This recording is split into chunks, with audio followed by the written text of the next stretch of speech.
എല്ലാവർക്കും യേശുവിൻ നാമത്തിൽ വന്ദനം. കർത്താവിൻ്റെ വചനം ജീവനുള്ളതാണ്, ചൈതന്യമുള്ളതാണ്, എല്ലാ മൂർച്ചേറിയ വാളിനേക്കാളും മൂർച്ചയുള്ളതാണ്. അത് ഇരുവായി തലയുള്ളതാണ്, സന്ധി മജ്ജകളെയും പ്രാണനെയെല്ലാം അത് വിവേചിക്കുന്നതാണ്. ആത്മാവിനും മനസ്സിനും ശരീരത്തിനും വചനം ആവശ്യമാണ് എന്ന അർത്ഥമാണ് എബ്രായലേഖനം 4:12 വചനത്തെക്കുറിച്ച് മനസ്സിലാക്കുന്നത്. അതുകൊണ്ട് ദൈവവചനം കേൾക്കുന്നവർ അനുഗ്രഹിക്കപ്പെട്ടവരാണ്. രാവിലെ എഴുന്നേൽക്കുമ്പോൾ തന്നെ ജീസസ് എവരിഡേ കേട്ട് അടുത്ത ചുവട് വെക്കുന്ന നിങ്ങൾ തീർച്ചയായിട്ടും അനുഗ്രഹിക്കപ്പെടും. കാരണം ഇതൊരു പ്രസംഗം കേൾക്കലല്ല, നമ്മുടെ ജീവിതമാണ്. നമ്മുടെ ജീവിതം ആരംഭിക്കുകയാണ്. നമ്മുടെ ജീവിതം നമുക്ക് കളയാനുള്ളതല്ല. അപ്പോൾ നമ്മൾ ഒന്നിലും പോയി അടിമയാകരുത്. ക്രിസ്തു നമ്മെ സ്വതന്ത്രരാക്കിയാൽ നമ്മൾ സാക്ഷാൽ സ്വതന്ത്രരാണ് എന്ന് പറയുന്ന നമ്മൾ പലരും ഫോണിന് പോലും അടിമകളായി തീർന്നാൽ എങ്ങനെ ഇരിക്കും? കർത്താവ് നമ്മളെ സ്വതന്ത്രമാക്കി. ഇപ്പോഴും നമ്മൾ ഏതിലോ നമ്മൾ പൈസ കൊടുത്ത് വാങ്ങിയ നമ്മുടെ അടിമയായിട്ട് ജീവിക്കേണ്ട ഫോണിന് നമ്മുടെ അടിമയായി പോകുന്നു. എന്ത് ഭയങ്കര അപകടമാണ്. ഒരിക്കലും ഒരാൾ പറഞ്ഞു ഇങ്ങനെയാണ്, people are prisoners of their phones. That's why they are called cell phones. Cell എന്ന് പറയുമ്പോൾ സെല്ലിൽ കിടക്കുന്നു, ജയിലിലെ സെല്ലിൽ കിടക്കുന്നു.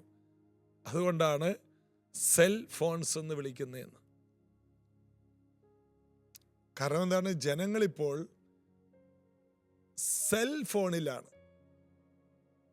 അപ്പോൾ അവിടെ കൊടുത്തിരിക്കുന്ന ആ പടം എന്ന് പറഞ്ഞത് ഒരു മൊബൈലിൻ്റെ പടം അഴി പോലെ വെച്ചിട്ട് അതിനകത്ത് കുടുങ്ങിക്കിടക്കുന്നതാണ്.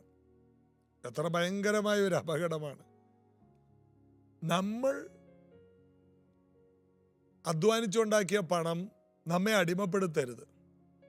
പണം ഒരു ദുഷ്ട യജമാനാണ്, എന്നാൽ പണം ഒരു നല്ല ദാസനാണ്. പണം കൊണ്ട് നാം നമ്മെ നശിപ്പിക്കരുത്. പണത്തിനു വേണ്ടി ജീവിക്കരുത്. ജീവിതത്തിൽ പണം ആവശ്യമാണ്. പണത്തിന് പണത്തിൻ്റെ മൂല്യം കൊടുക്കണം. കർത്താവിന് കർത്താവിൻ്റെ വില കൊടുക്കണം. ആദിയിൽ ദൈവം, ആദിയിൽ ഫോണല്ല, ആദിയിൽ പണമല്ല, ആദിയിൽ ജോലിയല്ല, ആദിയിൽ കുടുംബമല്ല, ആദിയിൽ മക്കളല്ല, ആദിയിൽ ദൈവം. ദൈവം ആദ്യമാണെങ്കിൽ പിന്നെ എല്ലാം ഉണ്ടായി വരും. വെളിച്ചമുണ്ടാകും, സകലതും മുളച്ചു വരും, പറക്കേണ്ടത് പറക്കും, ഓടേണ്ടത് കുതിച്ചോടും, രാത്രി വാഴാനും പകൽ വാഴാനും ഉള്ളതൊക്കെ ഉണ്ടായി വരും. ഏറ്റവും നല്ലതുണ്ടാകും. ഒടുവിൽ സ്വസ്ഥതയിൽ പ്രവേശിക്കും. അതാണ് ഉൽപ്പത്തി പുസ്തകം 1-ാം അധ്യായം. എല്ലാം മനോഹരമാകും. ആദിയിൽ ദൈവമാണെങ്കിൽ എല്ലാം മനോഹരമാകും, അതിശ്രേഷ്ഠമായിട്ട് മാറും. ഒന്നിനും അടിമപ്പെടരുത്. ഒരു കുടുംബജീവിതത്തിൽ പോലും അടിമയാകരുത്. കല്യാണം കഴിച്ചത് ഭാര്യയ്ക്ക് അടിമപ്പെടാനല്ല, ഭർത്താവിനെ അടിമപ്പെടാനല്ല, കർത്താവിനെ സേവിക്കാൻ വേണ്ടി. കർത്താവ് നമുക്ക് തന്ന ഒരു ജീവിതമാണ്, നല്ല ജീവിതമാണ്. ഒരാൾക്കും അടിമയാകരുത്. അപ്പോൾ തന്നെ പരസ്പരം സ്നേഹിച്ചും ബഹുമാനിച്ചും നിൽക്കണം. ഭർത്താവിന് കുറേ സ്വാർത്ഥതകളുണ്ട്. അതിനകത്തൊക്കെ നിർബന്ധം പറഞ്ഞ് അടിമപ്പെടുത്താം, എന്നാൽ പ്രാർത്ഥിച്ചതിൽ നിന്ന് പുറത്തു വരണം. ഭാര്യയ്ക്ക് പല സ്വാർത്ഥതകളുണ്ട്. എന്തൊക്കെയാണ് സ്വാർത്ഥത? നിങ്ങളുടെ അമ്മയെ അപ്പനെ നോക്കണ്ട, നമുക്ക് മാറി താമസിക്കാം. എന്തെല്ലാം സ്വാർത്ഥതയാണ് ചില പെണ്ണുങ്ങൾക്ക്. ചില പുരുഷന്മാർക്ക് എന്തെല്ലാം സ്വാർത്ഥതയാണ്. കല്യാണം കഴിക്കുന്നതോടെ വളർത്തിയ മാതാപിതാക്കളൊന്നും വേണ്ട, സ്വാർത്ഥത. എന്നാൽ അതിനകത്തൊന്നും അടിമപ്പെടാതെ നമ്മളെപ്പോഴും സ്വതന്ത്രരായി നിൽക്കാൻ പ്രാർത്ഥിക്കണം. ഒരടിമ നുഖത്തിലും കുടുങ്ങരുത്. കർത്താവ് നിങ്ങളെ ബലപ്പെടുത്തട്ടെ. കൂടുതൽ കാര്യങ്ങൾ നിങ്ങൾക്ക് അറിയണമെങ്കിൽ വ്യക്തിപരമായി നിങ്ങൾക്ക് മെസ്സേജുകൾ അയക്കാം. മറുപടികൾ തരുന്നതാണ്. നിങ്ങളുടെ കുടുംബജീവിതത്തിൽ നിങ്ങൾക്ക് വേണ്ട കുറേ ചോദ്യങ്ങളുണ്ട്. ചിലപ്പോൾ ഒറ്റ ചോദ്യത്തിൻ്റെ ഉത്തരം മതി, നിങ്ങളുടെ ലൈഫ് മാറും. വർഷങ്ങളായിട്ട് നിങ്ങളെ കുഴക്കുന്ന ചില കാര്യങ്ങൾ ഒറ്റ ആൻസർ കൊണ്ട് കാര്യങ്ങൾ നടക്കാം. അതുകൊണ്ട് നിങ്ങൾക്ക് ചോദ്യങ്ങൾ ചോദിക്കാം. 1 മിനിറ്റിൽ താഴെ ഒരു ഓഡിയോ മെസ്സേജ് ഇടുക, തിരിച്ച് മറുപടി ഇടുന്നതാണ്. ചിലപ്പോൾ അതിൻ്റെ ആൻസർ 5 മിനിറ്റ് ആകാം. കാരണം അത് ക്ലിയർ ചെയ്യണമെങ്കിൽ ചോദ്യം സ്കൂളിലൊക്കെ ചെറുതായിരിക്കും, ആൻസർ വലുതാണ്. അതുകൊണ്ട് എനിക്ക് കൂടുതൽ ചിലപ്പോൾ പറയേണ്ടി വരും, ചിലപ്പോൾ വൈകിയെന്നിരിക്കും, എങ്കിലും ഞാൻ പറഞ്ഞിരിക്കും. നിങ്ങൾക്കത് പ്രയോജനപ്പെടട്ടെ. റോമലേഖനം 9-ാം അധ്യായം 5 വരെ വായിച്ചു. എന്താണ്? പിതാക്കന്മാർ അവർക്കുള്ളത്, ജഡപ്രകാരം ക്രിസ്തു അവരിൽ നിന്നല്ലോ ഉത്ഭവിച്ചത്, അവൻ സർവത്തിനും മീതെ ദൈവമായി എന്നേക്കും വാഴ്ത്തപ്പെട്ടവൻ. 6-ാം വാക്യം, ദൈവവചനം വൃഥാവായി പോയി എന്നല്ല, ഇസ്രായേലിൽ നിന്ന് ഉത്ഭവിച്ചവരെല്ലാം ഇസ്രായേലിയരെന്നും അബ്രഹാമിൻ്റെ സന്തതിയാകിയാൽ എല്ലാവരും മക്കൾ എന്നും വരില്ല. ഇസഹാക്കിൽ നിന്ന് ജനിക്കുന്നവർ നിന്റെ സന്തതി എന്ന് വിളിക്കപ്പെടും എന്നേ ഉള്ളൂ. അബ്രഹാമിൻ്റെ മക്കൾ എന്ന് പറഞ്ഞ് നിങ്ങൾ സന്തതിയാകണമെന്നില്ലെന്ന്. ഇസഹാക്കിൽ നിന്ന് ജനിക്കണം. അബ്രഹാമിൽ നിന്ന് ജനിച്ചതാണ് ഇസ്മായേൽ. അതെല്ലാം അവകാശികളാകില്ല. അതുകൊണ്ടാണ് ദാസിയെ മകനെയും പുറത്താക്കാൻ പറഞ്ഞത്. അബ്രഹാം വീണ്ടും കല്യാണം കഴിച്ച്, സാറ മരിച്ച ശേഷം വീണ്ടും കല്യാണം കഴിച്ച് ജീവിക്കുന്ന കാലത്ത് ആ കെതൂറ എന്ന സ്ത്രീയിൽ ഒത്തിരി മക്കളുണ്ടായി. ആ മക്കൾക്കെല്ലാം അബ്രഹാം ദാനങ്ങളെ കൊടുത്തിട്ട് കിഴക്കോട്ട് ദൂരേക്ക് പറഞ്ഞു വിട്ടു. തനിക്കുള്ളതെല്ലാം ഇസഹാക്കിന് കൊടുത്തു. കാരണം ഇസഹാക്കാണ് അവകാശി. അബ്രഹാമിൻ്റെ മക്കളെല്ലാം അവകാശികളല്ല, വാഗ്ദത്തമുള്ളവനാണ് അവകാശി. പൗലോസ് അത് തെളിയിക്കുകയാണ്. വാഗ്ദത്തമുള്ളതാണ് അവകാശി. അതാണ് 7-ാം വാക്യം. അബ്രഹാമിൻ്റെ സന്തതിയാകിയാൽ എല്ലാവരും മക്കളെന്ന് വരികയില്ല, ഇസഹാക്കിൽ നിന്ന് ജനിക്കുന്നവൻ നിന്റെ സന്തതി എന്ന് വിളിക്കപ്പെടും എന്നേ ഉള്ളൂ. അതിൻ്റെ അർത്ഥമോ, ജഡപ്രകാരം ജനിച്ച മക്കളല്ല ദൈവത്തിൻ്റെ മക്കൾ, വാഗ്ദത്തപ്രകാരം ജനിച്ച മക്കൾ അത്രേ സന്തതി എന്ന് വരൂ. റോമാലേഖനത്തിൽ പൗലോസ് ഉദ്ദേശിക്കുന്നത് അബ്രഹാമിൻ്റെ ജഡപ്രകാരമുള്ള മക്കളാണ് ഇസ്രായേല്യർ. എന്നാൽ വാഗ്ദത്തപ്രകാരം വാഗ്ദത്ത സന്തതി യേശു ക്രിസ്തുവാണ്. യേശു ക്രിസ്തുവിലൂടെ ജനിക്കുന്ന മക്കളാണ് ശരിയായ വാഗ്ദത്ത സന്തതി. ഇസ്രായേല്യരല്ല എന്ന് പൗലോസ് പറയുകയാണ്. പൗലോസിനത് പറയാൻ സങ്കടമുണ്ട്. പൗലോസിന് ഇഷ്ടം അവരെയാണ്. പൗലോസ് പറയുകയാണ്, വേണമെങ്കിൽ എനിക്ക് അവരോടുകൂടെ ജീവിക്കുന്നതാണ് ഇഷ്ടം. ക്രിസ്തുവിനോട് വേർപെട്ട് അവരോട് ചേരുന്നതൊക്കെ എനിക്ക് ഇഷ്ടമാണ്. ഞാൻ അവരെ അത്രയും സ്നേഹിക്കുന്നു. എന്നാൽ സത്യം അവരറിയണം, അവർ വാഗ്ദത്ത സന്തതി അല്ല. വാഗ്ദത്ത സന്തതി എന്ന് പറയുന്നത് ഇസഹാക്കിൽ നിന്ന് പുറത്തു വന്ന, ക്രിസ്തുവിലൂടെ പുറത്തു വന്ന ദൈവസഭയാണ് വാഗ്ദത്ത സന്തതി. ഞാൻ ഈ പറയുന്നത് നിങ്ങൾക്ക് മനസ്സിലാകുന്നുണ്ടെന്ന് ഞാൻ വിശ്വസിക്കുന്നു.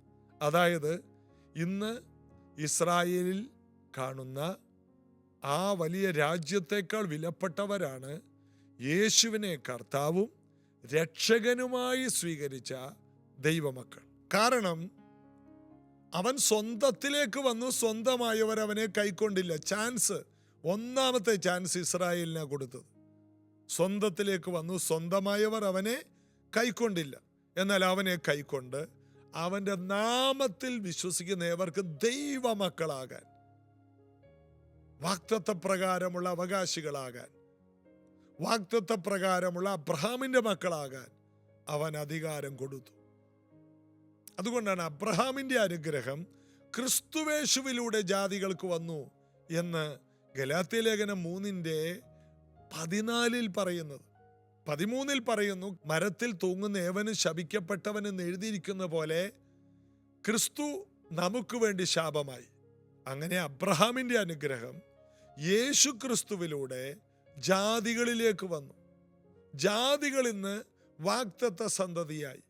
ജഡപ്രകാരമുള്ളവരോ അവരവിടെ എത്തിയില്ല. എന്തൊരു അപകടമാണെന്ന് നോക്കണേ. വാസ്തവത്തിൽ ഇസ്രായേൽ മക്കൾക്ക് അവരുടെ മൂക്കിൻ്റെ താഴെ ഉണ്ടായിരുന്ന അനുഗ്രഹം അവർ സ്വന്തമാക്കിയില്ല. യേശു പറഞ്ഞു, ഞാൻ ജീവന്റെ അപ്പമാണ്. ആ യേശു പറഞ്ഞു, മക്കളുടെ അപ്പം എടുത്ത് നായ്ക്കുട്ടികൾ കൊടുക്കുന്നത് നന്നല്ല. എന്നാൽ ഒരു സുറഫോനിക്കക്കാരി വന്നിട്ട് പറഞ്ഞു, നായ്ക്കുട്ടികളും മേശമേൽ നിന്ന്, യജമാനൻ്റെ മേശമേൽ നിന്ന് വീഴുന്ന അപ്പം നുറുക്ക് തിന്നുന്നുണ്ടല്ലോ. ആ നായ്ക്കുട്ടികളിൽ പെട്ടതായിരുന്നു നമ്മൾ. അപ്പം നുറുക്കി തിന്നേണ്ടവർ അപ്പം വേണ്ടെന്ന് വെച്ചു, അപ്പം വലിച്ചെറിഞ്ഞു. അത് നമ്മുടെ കയ്യിൽ വന്നു. അങ്ങനെ നമ്മൾ വിടുതൽ പ്രാപിച്ചു, നമ്മൾ സൗഖ്യമായി, നമ്മൾ മക്കളായി തീർന്നു.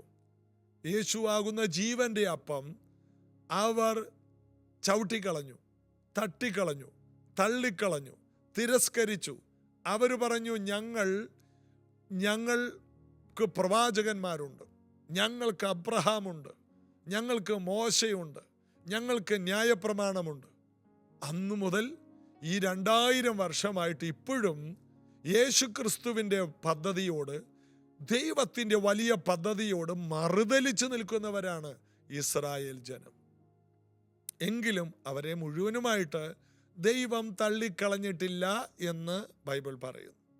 നമുക്ക് ആ ഭാഗത്തോട്ടൊക്കെ വരേണ്ടി വരും. എനിക്ക് തോന്നുന്നു നിങ്ങൾക്കത് മനസ്സിലാകുന്നുണ്ട്. വളരെ ലളിതമായിട്ടാണ് ഞാൻ പറയുന്നത്. അബ്രഹാമിൻ്റെ മക്കളായ ഇസ്രായേൽ മക്കൾക്ക് മൂക്കിൻ്റെ താഴെ അവർക്ക് തിന്നാനുള്ളത് കൊടുത്തിട്ട് വേണ്ട, അവർ ചവിട്ടിക്കളഞ്ഞു. അത് നമ്മളെടുത്തു തിന്നു. അങ്ങനെ നാം അനുഗ്രഹിക്കപ്പെട്ടവരായി.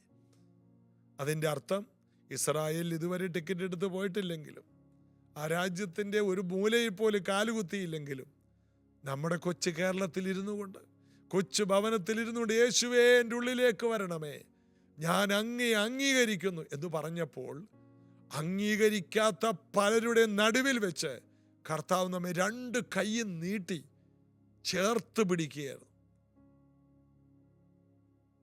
ആര് എന്നെ വിശ്വസിക്കുമോ അവരെ ഞാൻ ചേർക്കും. അതാണ് എന്നോട് അടുത്തു വരുവിൻ, ഞാൻ നിങ്ങളോടും അടുത്തു വരും. രൂത്ത് എടുത്ത തീരുമാനം പോലെ നമ്മൾ വ്യക്തിപരമായി തീരുമാനമെടുത്ത് കർത്താവിൻ്റെ അടുത്തോട്ട് വന്നു എന്ന ഒറ്റ കാരണം കൊണ്ടാണ് നമ്മൾ ദൈവമക്കളായത്. അപ്പം അങ്ങനെ ദൈവമക്കളായ ദൈവസഭയ്ക്കൊരു അപകടമുണ്ട്. അടുത്ത തലമുറ ദൈവമക്കളായ ആ ക്വാളിറ്റിയിൽ വരുന്നില്ല. അവർ അപ്പൻ്റെ അമ്മയുടെ ഔദാര്യത്തിൽ ജീവിക്കുകയാണ്. അപ്പൻ അമ്മയെ വിളിക്കുന്നുകൊണ്ട് ചർച്ചിൽ വരുന്നു, ഉഴപ്പിയിരിക്കുന്നു, മൊബൈലും കളിച്ചിരിക്കുന്നു. അവർക്ക് യാതൊരു താല്പര്യവും കർത്താവിൻ്റെ സ്നേഹത്തോട്, കർത്താവിൻ്റെ രാജ്യത്തോടില്ലാത്ത ഒരു അപകടം ദൈവസഭകളിലും കാണാം. എന്നാൽ ഒറ്റക്കിറങ്ങി തിരിച്ചവർ കർത്താവിനെ കണ്ട് എടുത്ത തീരുമാനമാണ്. അതിൻ്റെ അർത്ഥം കാർ ഷെഡിൽ കിടന്ന് പട്ടി പറ്റാൽ കാറാകില്ലെന്ന് വി എ തമ്പിച്ചായൻ എന്ന ദേവദാസൻ പറഞ്ഞതുപോലെ, ക്രിസ്തീയ കുടുംബത്തിൽ ജനിച്ചുകൊണ്ട് ക്രിസ്ത്യാനിയാകില്ല. പെന്തക്കോസ്ത് മാതാപിതാക്കളാൽ ജനിച്ചത് കൊണ്ട് പെന്തക്കോസ്തുകാരും ആകത്തില്ല. അതൊരു അനുഭവമാണ്. പെന്തക്കോസ്ത് എന്ന് പറയുന്നത് ഒരഭിഷേകമാണ്, അതൊരു കൃപയാണ്. അത് വ്യക്തിപരമായി നമ്മൾ കർത്താവിന് വേണ്ടി വെക്കുന്ന ചുവടുകളാണ്. നമ്മൾ ഹൃദയപൂർവ്വം എടുക്കുന്ന ഒരു എഫർട്ടാണ്. അതില്ലാത്തവർ വിശ്വാസികളല്ല. അതില്ലാത്തവർ ഉണർവിൻ്റെ ഭാഗമല്ല. അതില്ലാത്തവർ വെറുതെ സഭയ്ക്ക് ഒരു ഭാരമാണ്. ദൈവരാജ്യത്തിൽ ഒരു പ്രയോജനമില്ല. ചർച്ചിൻ്റെ മെമ്പറാണ്, കല്യാണവും നടത്താം, സെമിത്തേരിയിൽ അടക്കുകയും ചെയ്യാം. അങ്ങനെയുള്ളവരെ ചർച്ച് മെമ്പേഴ്സാണ്. എന്നാൽ ദൈവരാജ്യത്തിൽ അവർ വാഴില്ല. ദൈവരാജ്യത്തിൽ അവർ വേണ്ട രീതിയിൽ ഫലം കായ്ക്കില്ല. ഇതൊരു വലിയ അപകട പ്രതിസന്ധിയാണ്. ഇസ്രായേൽ മക്കൾക്കുണ്ടായ അതേ അപകടം ദൈവസഭകൾക്കുണ്ട്. അതുകൊണ്ട് ഈ ദിവസങ്ങളിൽ കേൾക്കുന്ന ഈ ദൈവവചനം കേട്ട് നമ്മൾ ഭയപ്പെടണം. വ്യക്തിപരമായി ഒരു തീരുമാനമെടുക്കണം. ഞാനും എൻ്റെ കുടുംബവും, ഞാൻ ഹാനോക്ക് എടുത്ത തീരുമാനം പോലെ പറയണം. 65-ാമത്തെ വയസ്സിൽ ഒരു കുഞ്ഞ് ജനിച്ച ശേഷം വ്യക്തിപരമായി അവൻ ദൈവത്തോടുകൂടെ നടന്നു. പിന്നീട് ദൈവം അവനെ എടുത്തുകൊണ്ടതിനാൽ കാണാതെയായിരുന്നു.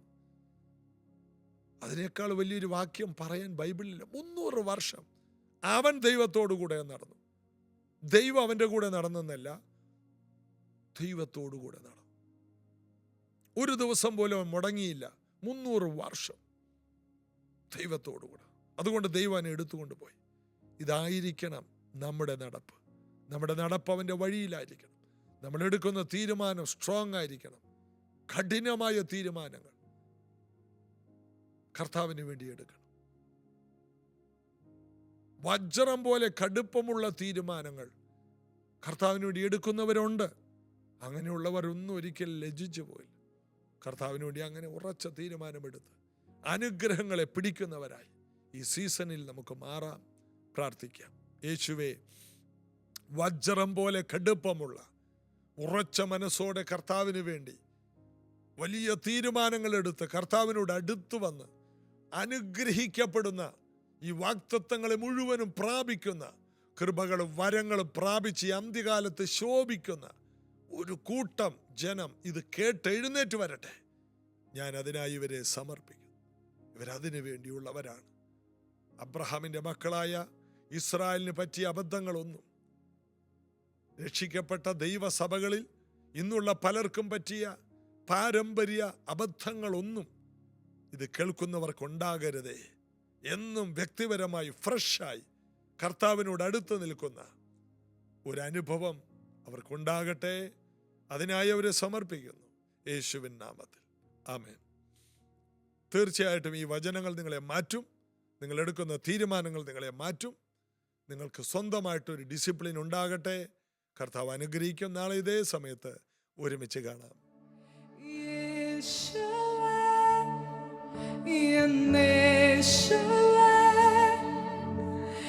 അങ്ങേ പോലെ ആരുമില്ല. യേശുവേ, എന്നേശുവേ, അങ്ങേ പോലെ ആരുമില്ല. യേശുവേ, എന്നേശുവേ, അങ്ങേ പോലെ ആരുമില്ല.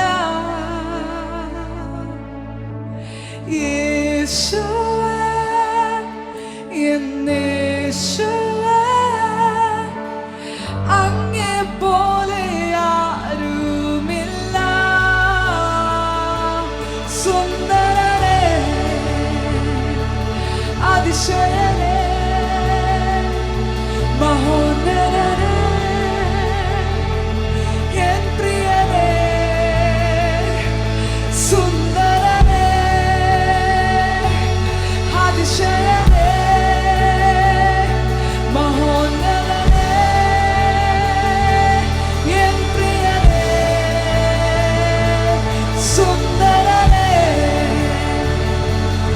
അതിശയനേ,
എന്നേശുവേ, അങ്ങെപ്പോലെ ആരുമില്ല. സുന്ദരനേ, അതിശയനേ,